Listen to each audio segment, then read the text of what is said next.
The night air in Dripping Springs, Texas, was thick with the scent of cedar and earth, a deceptively serene canvas for the chaos that was about to unravel. At 10:43 p.m., the stars above seemed indifferent to the grim prelude below. Inside the modest home, honored war hero Clinton Bonnell was oblivious to the sinister turn his life was about to take.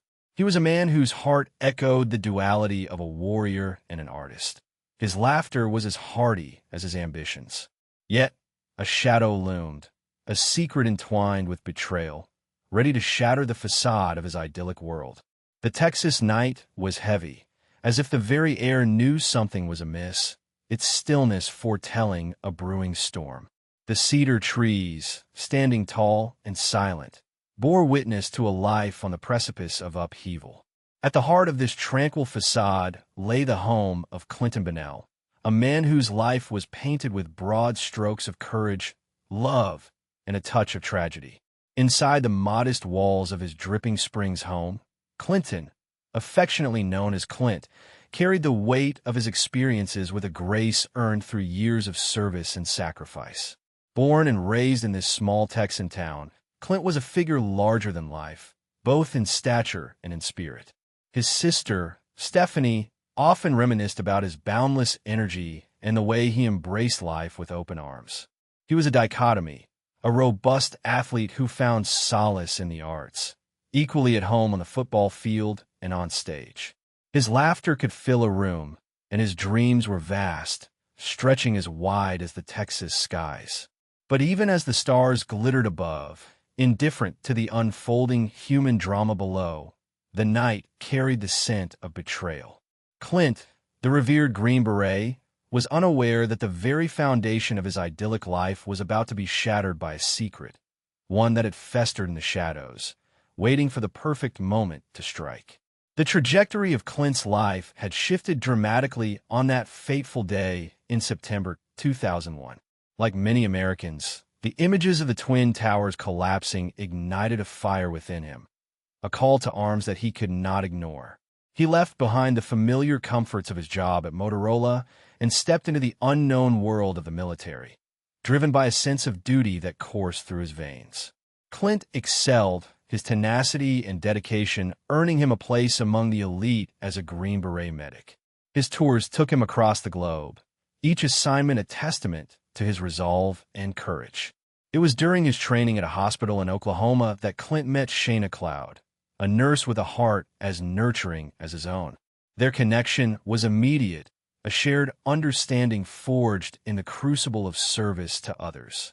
They wed in a whirlwind romance, and Clint embraced Shayna's daughter, Razie, as his own. To the outside world, they appeared the quintessential military family, a picture of stability and unity. Yet beneath the veneer of their seemingly perfect life, cracks began to form. After more than 2 decades of service, Clint returned to civilian life, eager to channel his skills as a medic into a new career as a physician assistant. He threw himself into his studies with the discipline of a soldier, finding joy and fulfillment in the pursuit of this new dream. At the same time, Clint's marriage to Shayna was unraveling. The bond that once held them together was now frayed, a mere facade maintained for the sake of appearances. As Shayna worked at the Fluvanna Correctional Center for Women, a daunting facility in Virginia, their lives drifted further apart, each living in their own separate worlds. In the midst of this unraveling, Clint found an unexpected source of happiness in Kelly Edwards, a yoga teacher whose spirit and outlook on life resonated with his own. With Kelly, Clint discovered a joy that had eluded him for years. She saw through the superficiality of his marriage, recognizing the silent cries for help he had long repressed. Yet, as Clint stood on the brink of personal and professional fulfillment, the past refused to be buried. A secret, potent and perilous, waited to upend everything he had worked to build.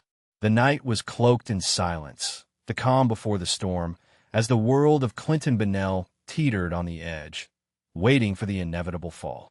The news landed like a shard of glass shattering in a quiet room, piercing the fragile veneer of civility that had been maintained for far too long.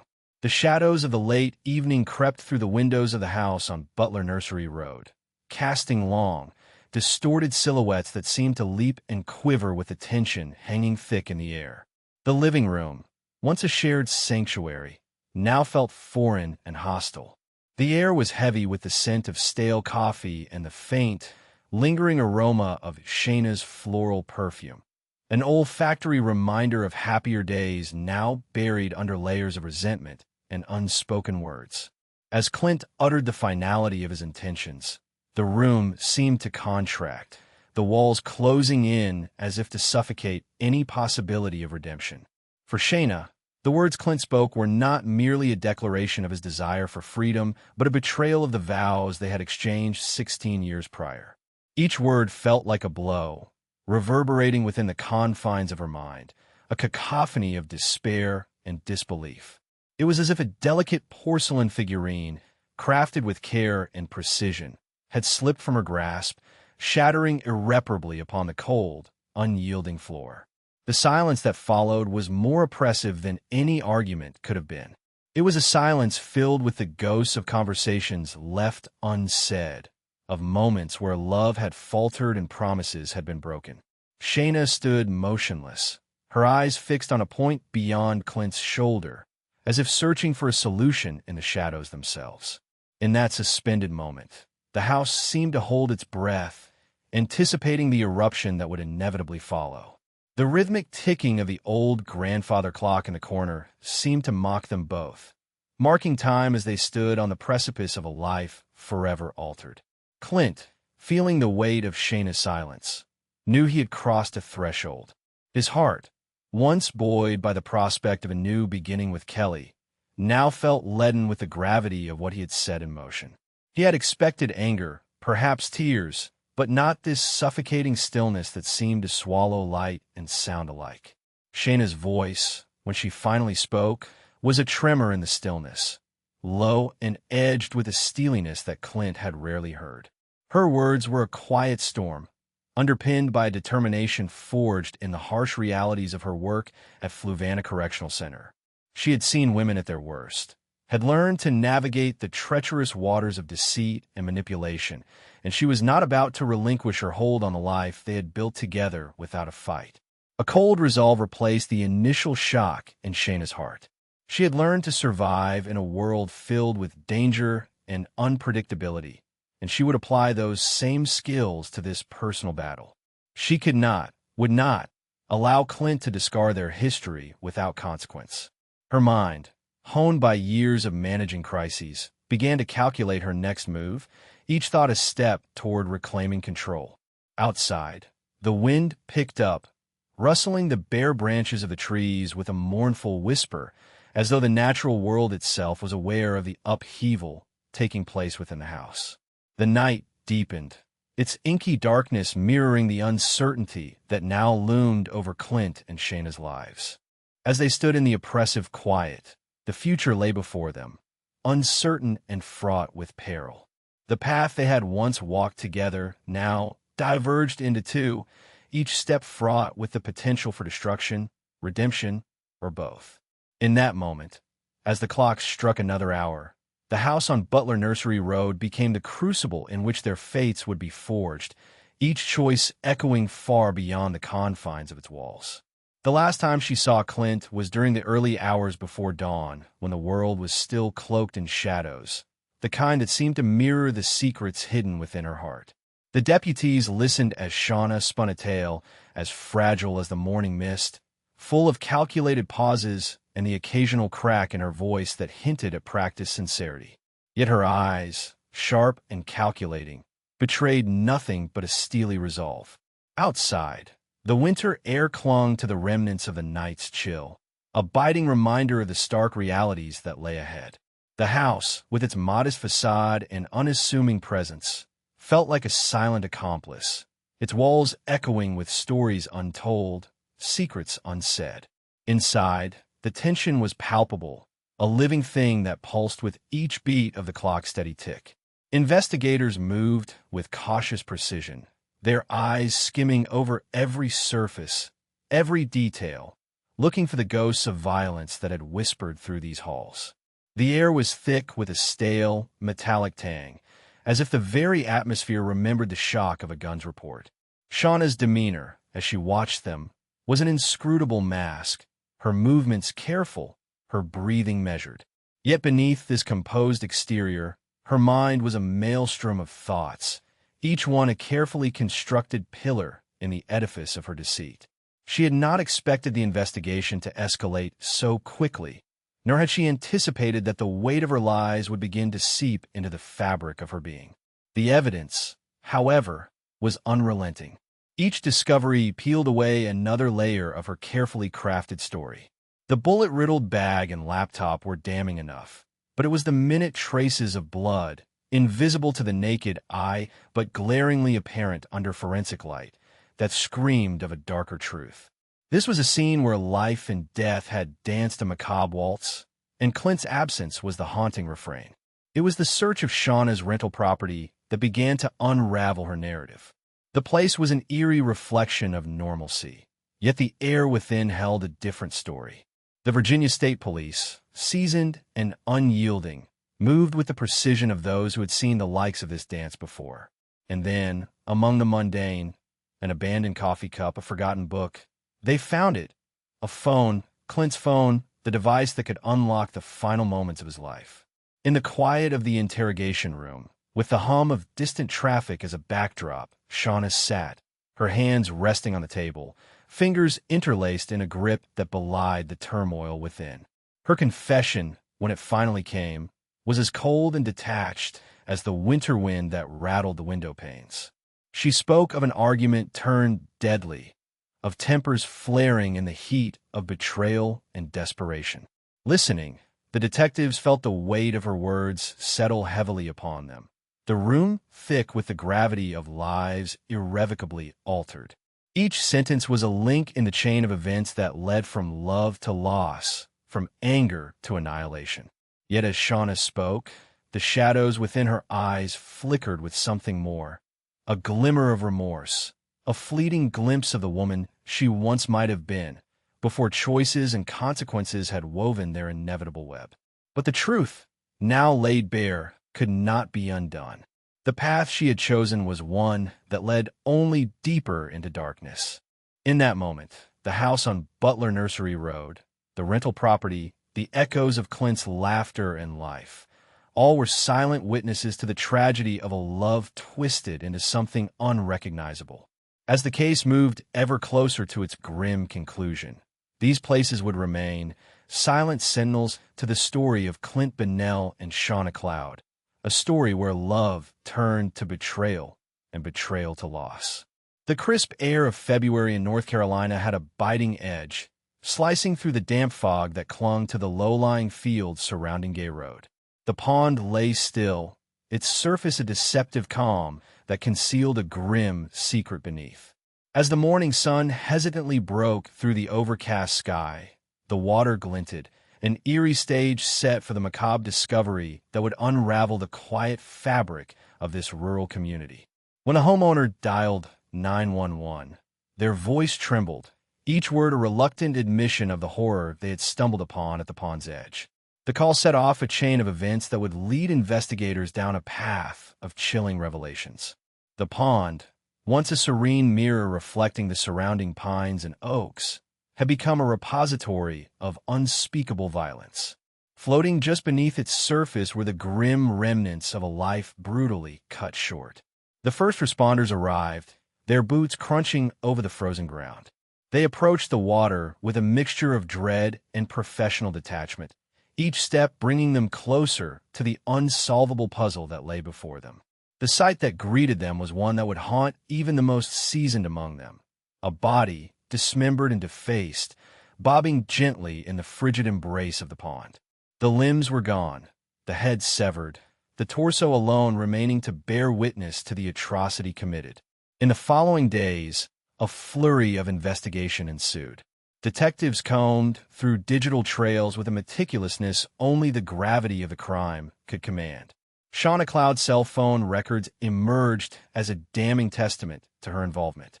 Her digital footprints, an unintentional confession, mapped her journey to the pond, the scene of her final betrayal.